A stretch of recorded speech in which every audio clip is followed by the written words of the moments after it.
রাধে রাধে। আগামীকাল হলো রাধা অষ্টমী। রাধা অষ্টমী হচ্ছে শ্রীমতী রাধারানীর আবির্ভাব তিথি।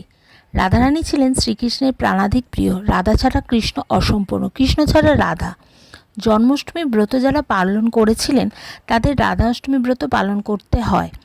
রাধা অষ্টমী না করলে জন্মাষ্টমী ব্রতর ফল পাওয়া যায় না। কিন্তু যারা রাধা অষ্টমী ব্রত কোনো কারণে পালন করতে পারেননি, তারা যদি একটিমাত্র রাধা অষ্টমী করেন তাহলে তারা জন্মাষ্টমী ও রাধা অষ্টমী দুটোরই ফল পাবেন। রাধারানী ভাদ্র মাসের শুক্লাষ্টমী তিথিতে পৃথিবীতে আবির্ভূত হয়েছিলেন। শ্রী পদ্মপুরাণে বলা হয়েছে 1000 একাদশী ব্রত পালন করলে যে ফল পাওয়া যায়, সেই রাধা অষ্টমী ব্রত পালন করলে তার শতগুণ অধিক ফল লাভ হয়ে থাকে। অর্থাৎ একবার রাধা অষ্টমী ব্রত পালন করলে 10 কোটি একাদশীর সমান ফল পাওয়া যায়। পদ্মপুরাণে আরও বলা হয়েছে, কোটি জন্মে অর্জিত পাপরাশি ভক্তিপূর্ণ রাধা অষ্টমী ব্রত পালনে বিনষ্ট হয়।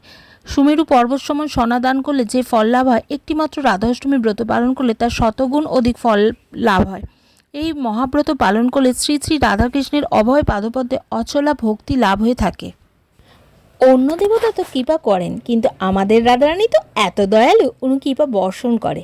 ভিডিওটা ভালো লাগলে কমেন্টে অবশ্যই রাধে রাধে বলবেন। আর আগামীকাল কে কে রাধা অষ্টমীর ব্রত পালন করছেন সেটাও জানাবেন। হরে কৃষ্ণ, রাধে রাধে।